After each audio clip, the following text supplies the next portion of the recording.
All right, what's going on, everyone? I might get a little bit heated during this one. We're talking about peace in Ukraine. So, personal opinion, I think peace should always be on the table. Every conflict has to come to a close, so why not keep that conversation going at all times? You never know when the timing might be just right to actually come to some sort of agreement. So, in the spirit of all of that, here is my attempt at starting that conversation. Now, I know peace in any area is an incredibly complex topic. Certainly not something we're going to hash out in a YouTube video.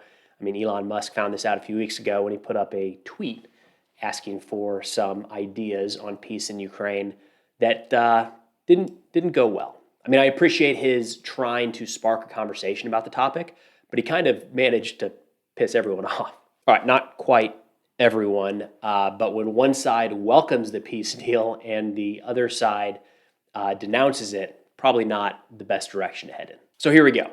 A lot of you are a lot smarter than I am. So if you would be so kind, add some thoughts in the comments. What can be done to spark some sort of negotiated peace in Ukraine? And if this is the dumbest idea you've ever heard, then what do you think would work? This is a map from October 26, 2022 from the Institute of the Study of War. You've got Russian occupied areas in red, and everything in blue and to the west is occupied by Ukrainian forces.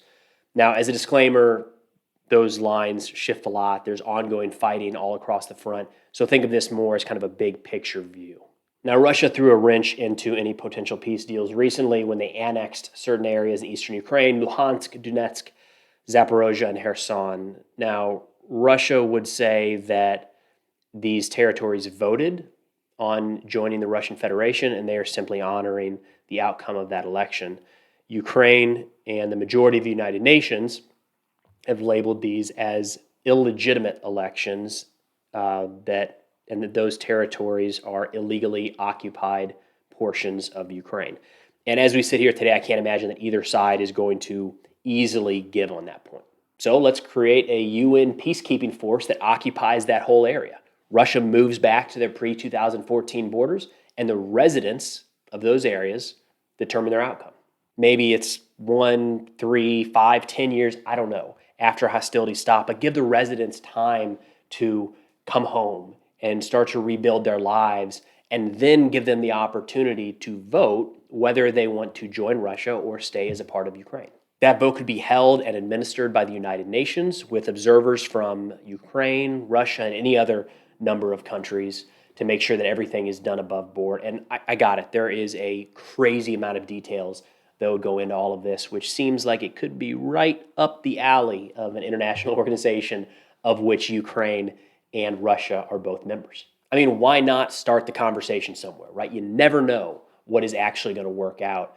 I've heard arguments from both sides that negotiations aren't possible because there's something on the table that's unacceptable. But you know what I think is unacceptable? The amount of Ukrainian soldiers that are dying every day. The young men that had dreams and plans and wanted to start a family whose lives were ended too soon. The same goes for the Russian families who lost loved ones. The pain of losing a father, son, husband, or brother, that's international. And it doesn't have to continue. Maybe you don't care about the soldiers. I mean, they are the ones doing the fighting and the killing. So what about the innocent civilians caught on the battlefield? The ones who have nothing to do with this conflict other than the fact that they just happened to be born at a certain place at a certain time. Can't we, for the kids, come up with some way to stop the bloodshed? And I've heard three kind of main arguments as to why peace cannot be pursued, and these aren't in any particular order. But first, Russia has to pay for what they've done. Second, we can't let other countries see that you can get what you want by the use of force. And third, if they stop fighting, they don't trust each other, they'll just do it again. So let's tackle that first one. Russia has to pay for what they've done. I don't think that is going to look like you imagine. Just historically speaking, there's not a lot of cases where the leadership, military and political leadership of a country are brought to trial after the close of a conflict. I mean, there's a reason we talk so much about the Nuremberg Trials at the end of World War II. There's just not a lot of big examples like that since then. It's hard to pull off. And looking at Nuremberg, do you know how many Nazi leaders were tried at the end of the war? 24. 24 for the Holocaust, for all of the death and destruction of World War II. 24 were tried. So we're going to double that with Russia, make it around 50. Does that feel like justice? About 50 people maybe spend their lives in prison, possibly, right? Just bringing them to trial doesn't actually mean that anything would happen from that. How many lives is that worth? Hundreds? Thousands? Tens of thousands? Maybe I'm speaking out of turn here, sitting here safely in the United States. I don't know that I would trade the lives of my friends, family members, and loved ones for the possibility that another nation's leader ends up behind bars. That doesn't feel like justice. That doesn't feel personally like a trade I would want to make. I want my friends, family members, and loved ones here with me. So if we do end the fighting now, that's not a victory for Russia. They have really taken a hit on the international stage. I mean, right when this war kicked off, the United Nations voted overwhelmingly to condemn Russian actions in Ukraine. And a few of their key partners, China and India, have spoken up recently, trying to get Russia to bring an end to this conflict. I mean, they're losing support from people in their corner. I can't imagine that any country around the world is looking at what has happened to Russia over the last few months and thought, yeah, that looks like a good idea. I mean, on the economic side, I'm no economist, but looking at these graphs from the Council of the European Union, it looks like the sanctions have at the very least caused some sort of economic turmoil in Russia. Would China want to take this on? Would Iran or North Korea look at the outpouring of international support for Ukraine and say, yeah, I'd like a piece of that?